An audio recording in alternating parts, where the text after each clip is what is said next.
Welcome back, Romantic Home family, and welcome if you all are new. I am Olivia Olivia's Romantic Home. In today's video, I am so excited to share with you guys some DIY, Dollar Tree, and budget-friendly spring faith decor crafts. So this is another episode in my huge I Love Spring series. I love to share with you guys how you can have a boutique, gorgeous home on a budget. I truly believe you do not have to break the bank to have a fabulous, amazing home. Don't forget to subscribe to my YouTube channel and pop over to my Olivia's Romantic Home DIY Facebook page where I share daily crafting inspiration with you guys. Now listen, without further ado, let's go ahead and plug in those glue guns, get out your glitter and paint, and let's get to crafting. For the first Dollar Tree DIY, we're going to make a Bible basket, or this is actually a bucket from Dollar Tree that I painted white. And then a sweet friend sent me these beautiful little appliques, and I want to make this a shabby chic Bible bucket basket. And so I'm taking the applique, it's a peony, and I'm just going to scratch it on to the front of this. Now, I probably should have done a flat surface because it didn't come out totally perfect, but I think it came out really nice. And then I'm just going to line the inside of my Bible bucket basket. But you guys, I keep saying Bible bucket just because I think that you guys could really do this with a basket or any little container that you have on hand. Just decorate it and make it pretty and make that the spot where you put your Bible, your markers, your bookmarks, your Bible study, and it's just a little spot to keep everything organized. And if you're like me, you probably need to throw in some reading glasses as well. I'm using that shabby chic fabric that I'm going to be using in some more DIYs this week. It's one of my favorites. My sweet friend Lorena had given it to me, and it was just an old sheet that I cut up the fitted part of the sheet. The flat sheet I won't be cutting up. I'm going to use that more in my decor, using it for tablecloths and just coverlets and whatnot. It would even make really pretty curtains. So I'm just going to continue to add fabric to my bucket.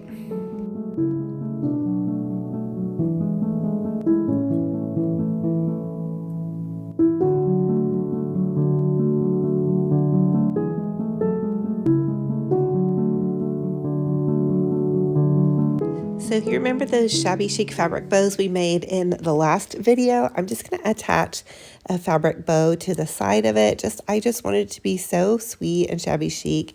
And then I'm going to add in my Bible devotional, my Bible, some pins, a bookmark that my daughter got for me for my birthday, or maybe she got it for Christmas. It said, "Sweet friendship refreshes the soul." And then here is how my little Bible bucket basket is looking. I think it turned out really cute for being a Dollar Tree bucket. And you guys could really just have fun with this idea. Get so creative and repurpose and reuse whatever you have.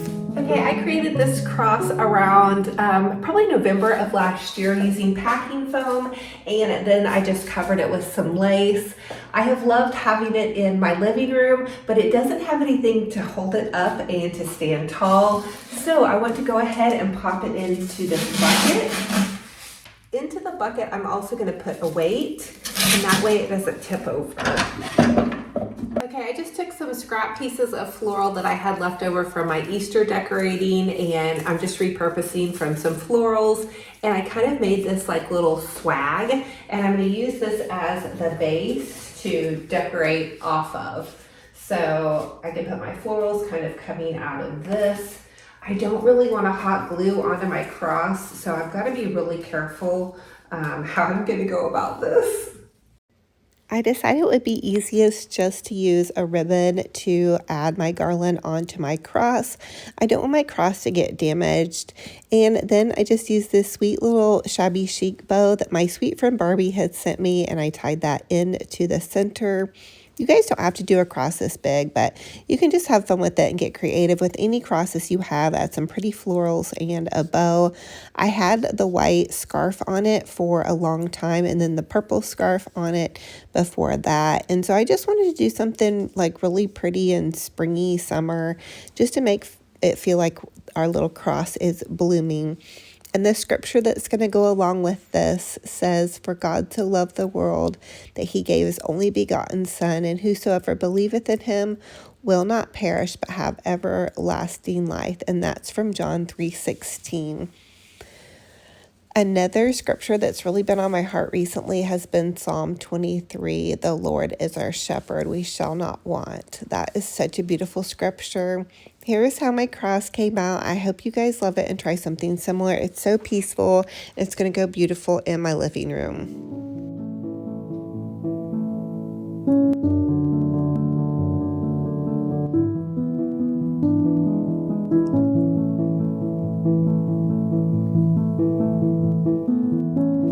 For this next Dollar Tree DIY, I'm going to take this little Dollar Tree wooden round cutout and I'm simply going to chalk paint it white.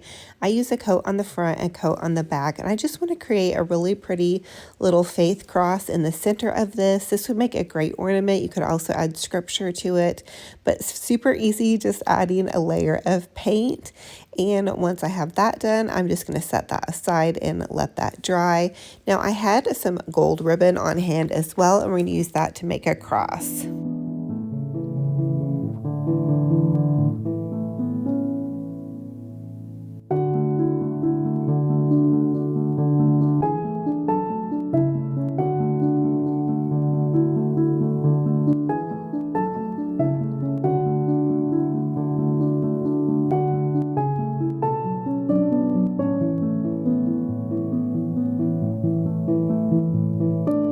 Once I have my cross made, I'm just going to use some pearls to add that on top of the gold ribbon. I'm going to trim that off. Super easy peasy to do. I hope you guys are loving this so far. And then after I got done adding my pretty little pearl trim, I decided to add a bow to the top. I didn't get a clip of that, but it came out so pretty and just sweet. And I'm just going to use it to lay around my house and with my shabby chic decor. It just is a simple reminder of God's goodness, God's sovereignty, His mercy, and His grace, and His true love for us, which just makes my heart so happy. Now for the next DIY, this is going to be a trash to treasure DIY. I am going to repurpose an old tin can and make it into my Bible questionnaire can holder type of thing. So I'm just going to chalk paint my can, just a good layer of chalk paint with the white. And I don't want to, it doesn't have to be perfect with my chalk painting of this because I'm going to end up adding fabric over that anyway. So I have this piece of shabby chic fabric and I'm just going to hot glue that in and around the base of my soup can and the top. Super easy peasy to do. You guys can use any fabric you love, or you could use tissue paper or Mod Podge a napkin to the front. I'm completely out of pretty napkins. My sweet friend at Sweet Melanie on Facebook, I've been friends with her for so many years. She had shown a craft where she decoupaged a beautiful shabby chic napkin onto one of her containers, and it looks so pretty, you guys. And she said that she got the napkin off of Amazon, so that might be something that I look into, although I really am trying not to spend money on a bunch of extra crafting supplies. And also, would you guys like to see me do a shabby chic patriotic USA decor idea? I've been thinking about doing that. I want to be respectful in doing my patriotic decor, but I thought it might be sweet to do a shabby chic decor idea. So just let me know in the comment section if that's something you would like to see. I always feel like patriotic decor is so beautiful, and I've done it for so many years. But now that I'm kind of going more shabby chic in my home, I feel like it might look a little out of place. Let me know what you guys think. I'm so sorry. I just had to stifle a little bit of a yawn. If you guys can tell, my voice is kind of scratchy because I've had the craziest allergies and had to take a Benadryl. So it did make me just a little bit sleepy. But now we're going to take and we're just going to add some pretty fabric to the top of our little vase. And you guys could use this for anything. You could use it for flowers. You could use it for really anything. I have these little mini clothespins. I bought them last year. And I'm just going to take and clip my Bible study questions to the top of my with the little clothespins, And then here is how that is. So every week I make up new Bible study questions for my Bible study ladies in regards to whatever we're working on. Right now we're working on Psalm 9. So everybody will go around the table and they'll read a question. And we just kind of pick randomly, but it's a good way to get our conversation and discussion going about our Bible study. So here is Mr. Beanty Beer having his afternoon, evening walk. He was really bursting at the seams to get out there today. He was just really bugging me and begging me, but I really wanted to make this video special for you guys. But Beanty Bear wants to say hi to all his puppy dog and kitty cat fans out there.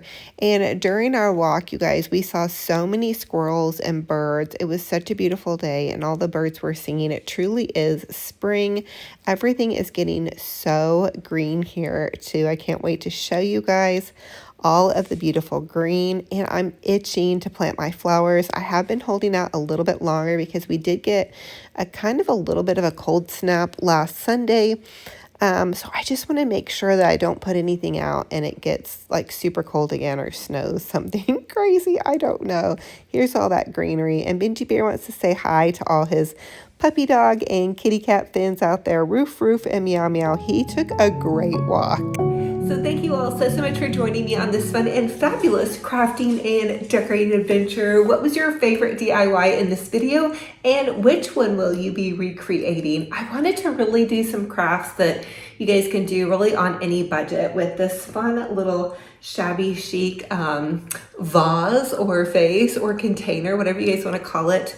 I have been making these little prayer, it's questions for my Bible study, and I just thought it'd be so cute to have them all in one place because last week I grabbed one and then lost it, and so I just wanted to have these all in one place. I can set them on the center of the table and be all ready for my ladies.